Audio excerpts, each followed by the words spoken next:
Mon cher Elage, que je souhaite la bienvenue au bâtonnier Pierre-Olivier Pierre Sûr.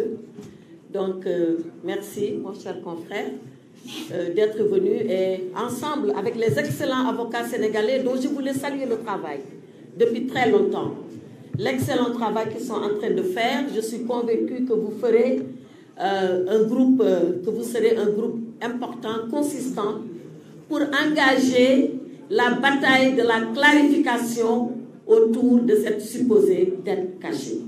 Et je veux dire trois choses.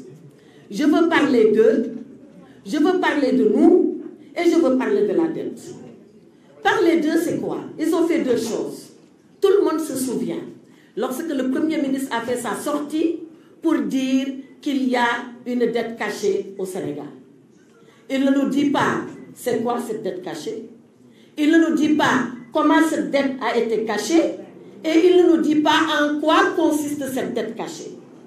Mais quelqu'un qui parle, qui dit qu'il y a une dette cachée, on imagine, on suppose, on est même convaincu qu'il a les éléments entre ses mains. Mais on ne déclare pas que la dette est cachée pour aller faire recours à des expertises, des cabinets futiles, illustres, futiles internationaux pour valider sa parole. C'est ce qu'on appelle aller a posteriori pour aller chercher des éléments qui viennent conforter sa déclaration d'a priori.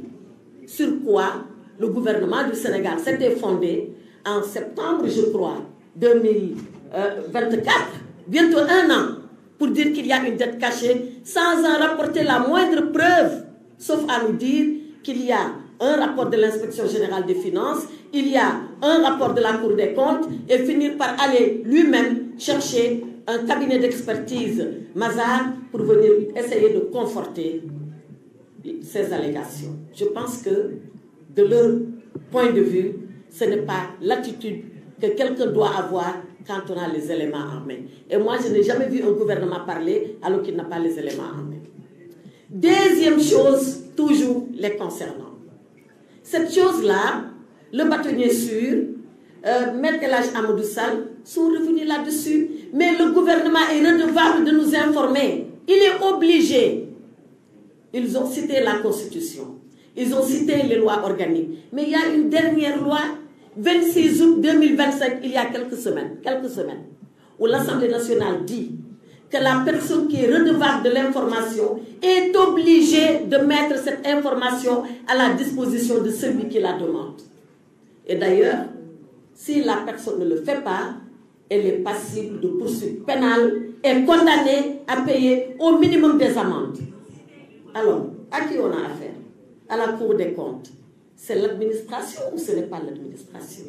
C'est le ministre des Finances. C'est l'administration ou ce n'est pas l'administration? Détiennent-ils l'information? Oui, ils détiennent l'information. Pourquoi ils ne la communiquent pas? Eux savent. Par contre, tous savent et nous savons qu'ils ont violé la loi en refusant de communiquer les documents.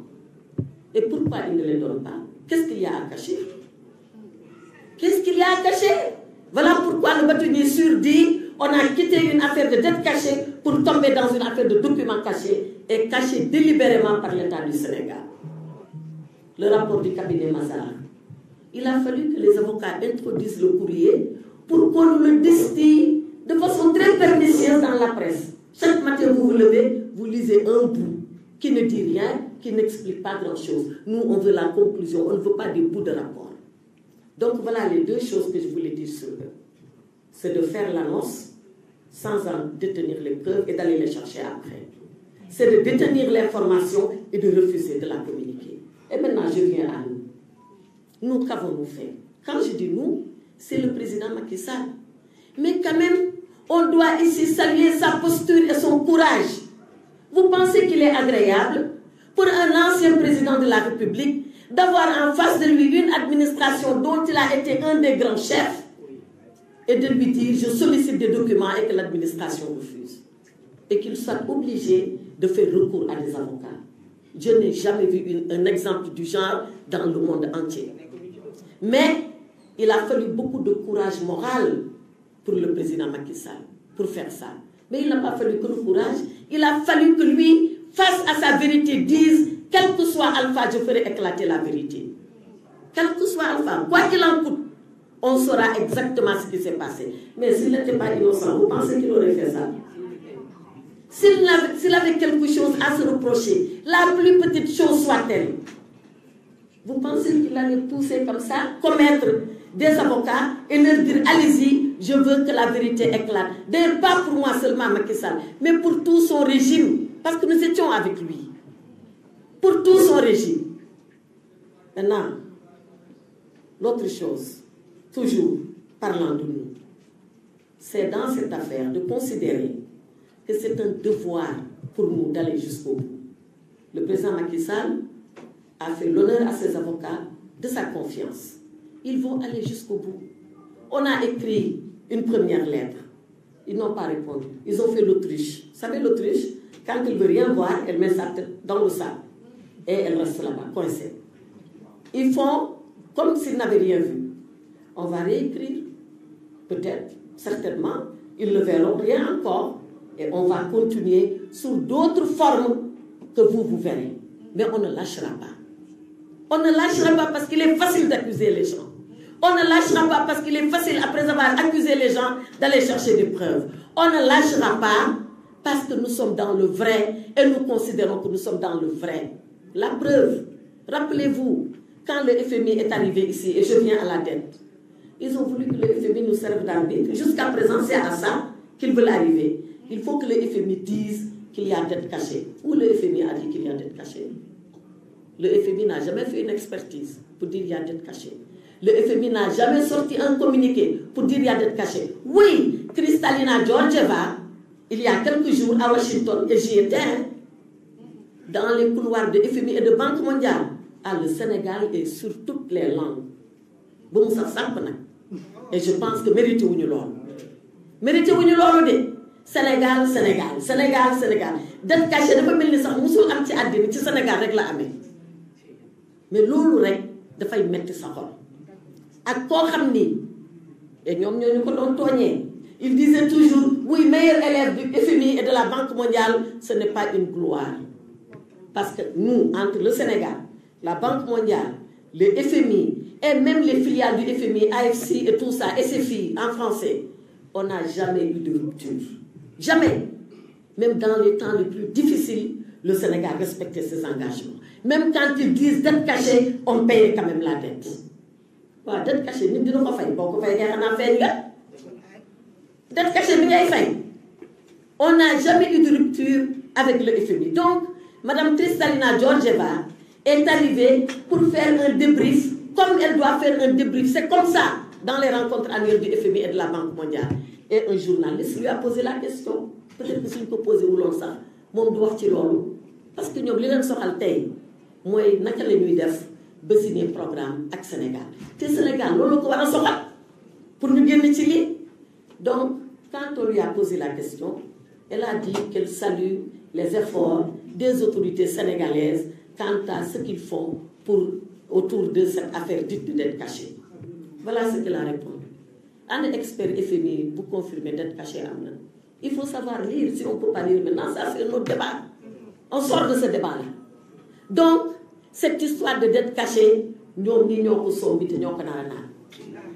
ñoo ko sombi de te ñoo ko nar a naan. te ñu ngi koy naan sax. Commencé nañu sax di ko naan. Donc, nous, ce qu'on veut, et je me résume, et là j'ai déjà été assez long et je te remercie de ta générosité. Ce qu'on veut, que na mbir mi leer. Na mbir mi leer de. Ragaluñu ko dawuñu ko te nañ ko sànjaafu ba fu mu neex yem ba fu mu neex nag mu yem parce que nag ñun dañoo sonn Sénégalais sax sonn nañu léegi da ngay dem di gis benn maire mun la ah Aïssatou FMI kañ lay ñëw ma ne ko yow da ngaa xam FMI mu ne ma ah ku xamul FMI doom ñu ne dëkk bi doxul ndax FMI tout le monde parle du FMI le FMI est devenu notre voisin il est devenu notre copain de classe il est devenu le gars à la mosquée avec qui on prie mais loolu ñoom ñoo ko indi. Man dama ne bu fekkoon ni sax am na lu ñu gis bu fekkoon ni sax am na ñun lu ñu def ñoom li leen waroon ci gouvernement bu tey bu responsable mooy ne ah lii de am na FMI nañu waxtaan bu ñu waxtaanee ba pare ba wut solution soo ko génn nag di mbel-mbel naan Macky Sall fi def li wala moo fi def li wala moo fi def laa mais dara tëll rek ñu ne damm na commencé yuuxu léegi nag dette cachée bi saf na si ñoom sàpp te safagul nag dina saf bu mu gën a saf lii en tout cas ñun luñ bëgg mooy que ça soit clair que cette histoire de dette cachée là qu'on la règle et qu'on se dise que Macky Sall n'a rien à voir avec une dette cachée, on ne la rembourse pas. Et maintenant, si on n'est pas d'accord sur la dette, mais c'est un débat qu'on peut engager. C'est un débat qu'on peut engager entre Sénégalais tranquillement parce que réew mi nag ñëpp a ko bokk. En tout cas man ce sont ces trois choses là que je voulais dire wax ko si ñoom li ñu def ba indi jéngi bi yëpp wax ko si ñun lu ñu war a def ba jéngi bi yëpp ñu leeral ko ba mu leer nañ ba Sénégalais yi xam. wax nag ci dette bi di expliquer ni amul benn dette cachée ay waxu politique la woon moo tax politique dafa am fu mu war a yem ak loo dem ak moom boo ñëwee ba mbiru état da ngay taxaw nga xam ne léegi réew mii la du par le politique maa ngi leen di sant leen gërëm.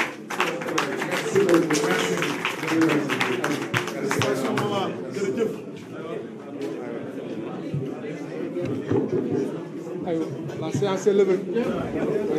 Félicitations maman. Maman jërëjëf.